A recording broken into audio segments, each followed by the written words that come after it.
사는 사람들은 부산에서는 책 읽기 참 좋은 도시입니다. 도서관도 곳곳에 있고에 대형 서점을 비롯해가 동네 작은 책방도 부산에 참 많은데요. 우리 부산에는 부산에서 태어나서 등단하고 쭉 부산에서 글을 써온 소설가가 있습니다.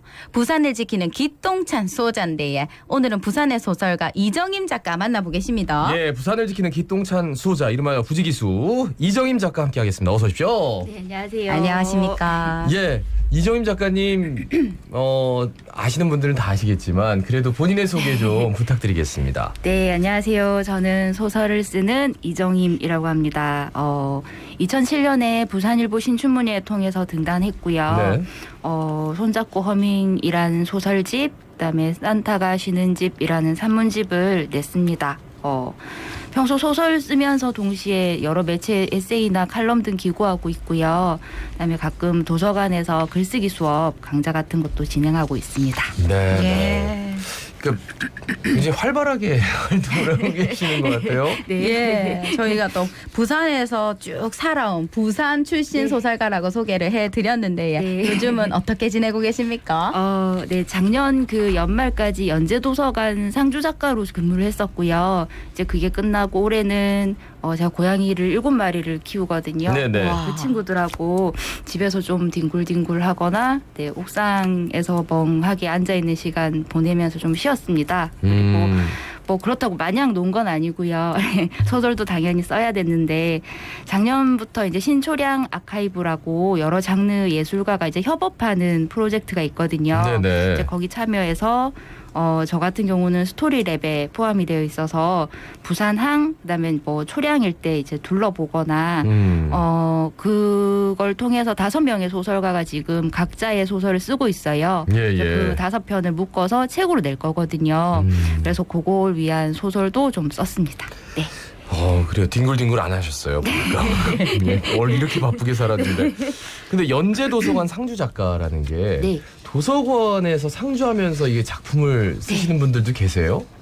지금 이제 그게 연제도서관에서만 하는 게 아니라 그 한국문화예술위원회에서 진행하는 사업이거든요. 그래서 전국에 있는 도서관에서 이제 어떤 공모를 통해서 모아요. 네, 원하는 그 도서관을. 네네. 그러면 그 각 도서관에 이제 상주 작가를 그 파견하는 형식이겠죠. 그래서 이제 넣어가지고 이렇게 프로그램 같은 걸 돌리는 예. 그런 형식으로 진행하고 도서관에서 하루 종일 계시면은 네. 계속 이렇게 책 보고 이렇게 사람들 만날 기회가 많이 없지 않을까 그런 생각 드는데.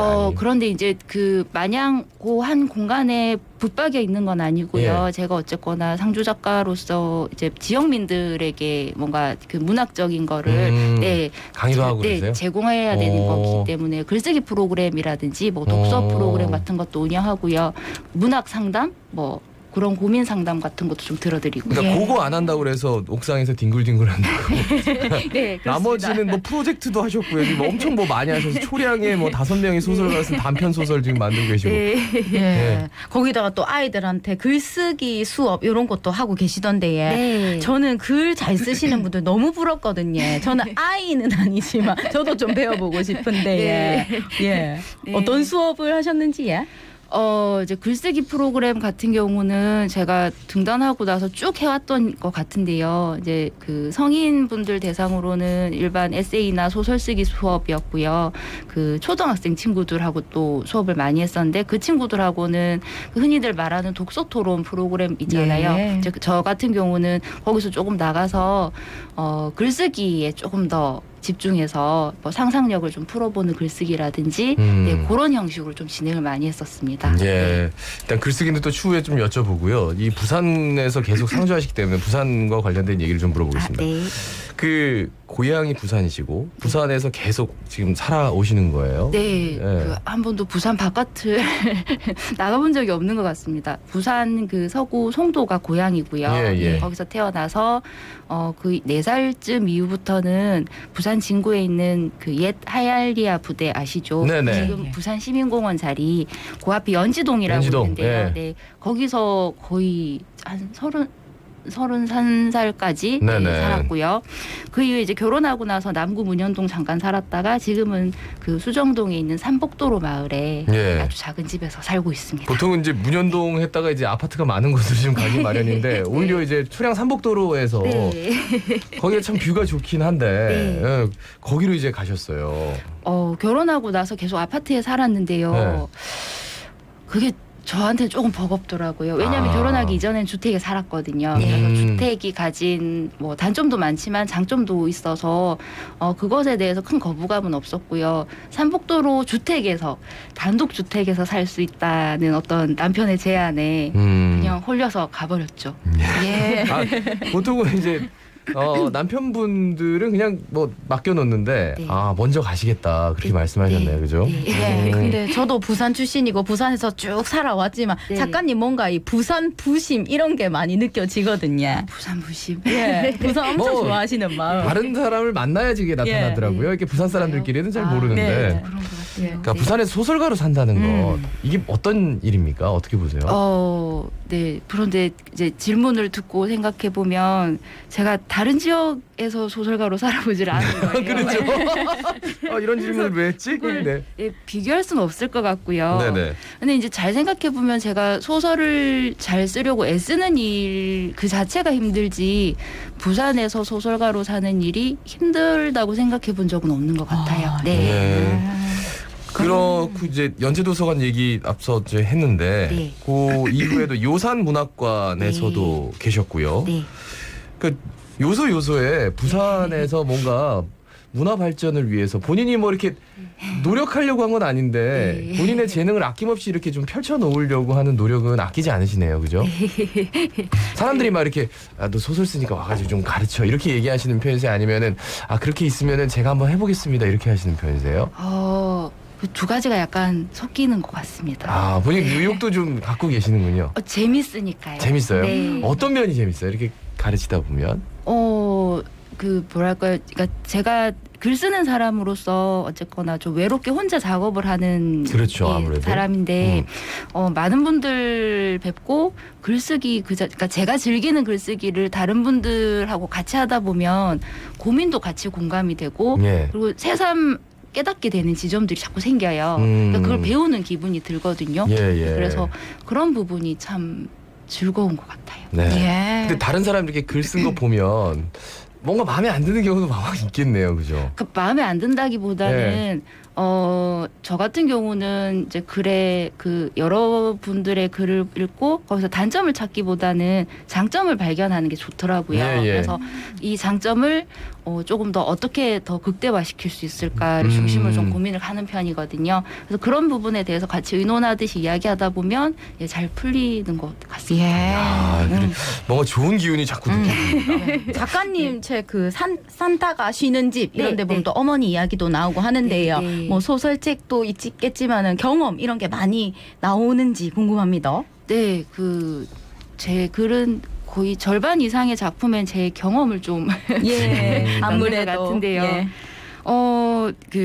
제가 등단작이 옷들이 꾸는 꿈이라는 이제 소설인데요. 그 소설도 사실 그 세탁소 이야기가 나와요. 예. 근데 제 부모님이 세탁소를 하셨거든요. 연수동에서.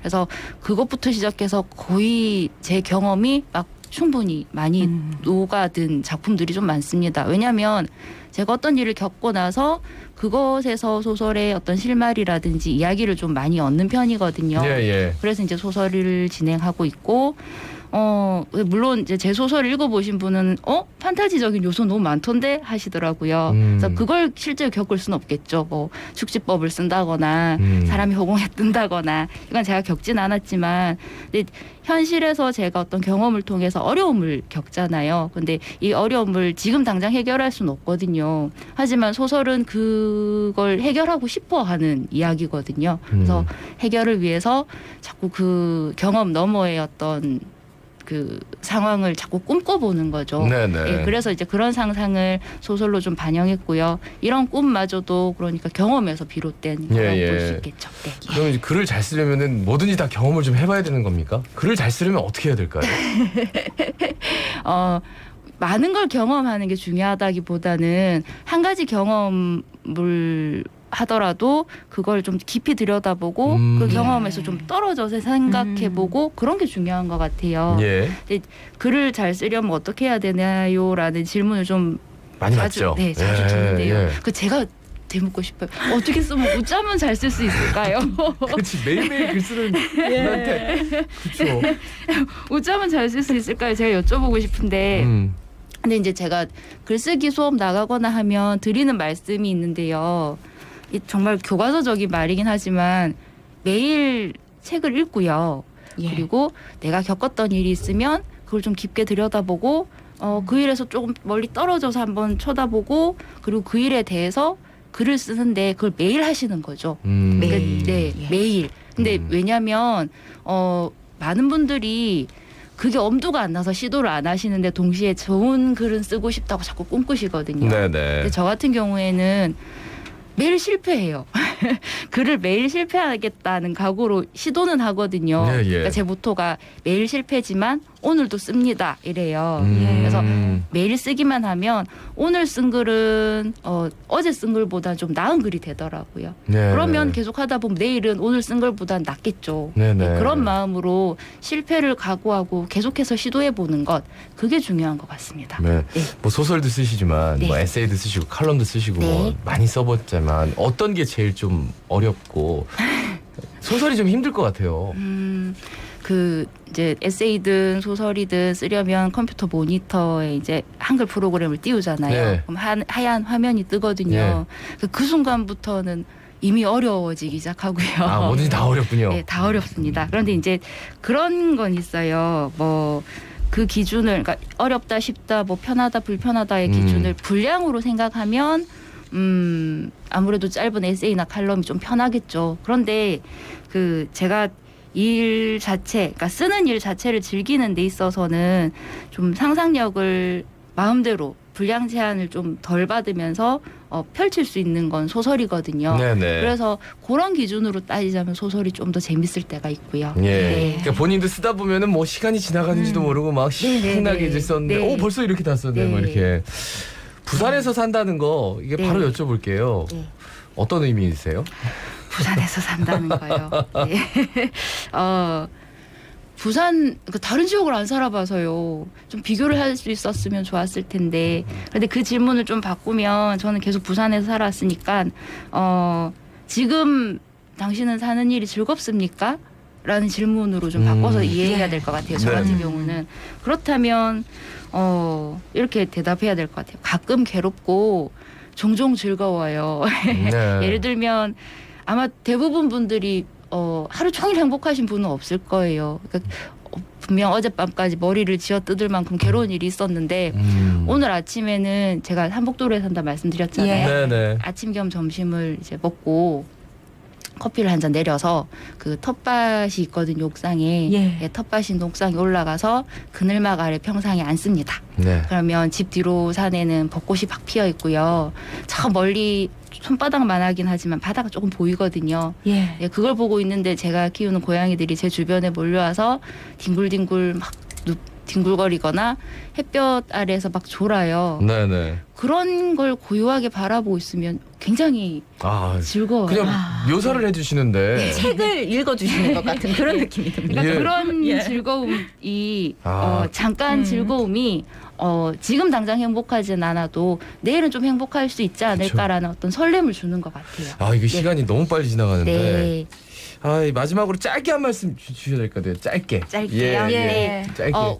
제가 고등학교 다닐 때 이 자갈치 아지매를 들으면서 버스를 타고 학교를 갔거든요. 예. 근데 그 어느 버스 정류장에서 이 자갈치 아지매가 나오냐에 따라서 지각이냐 아니냐 결정됐어요.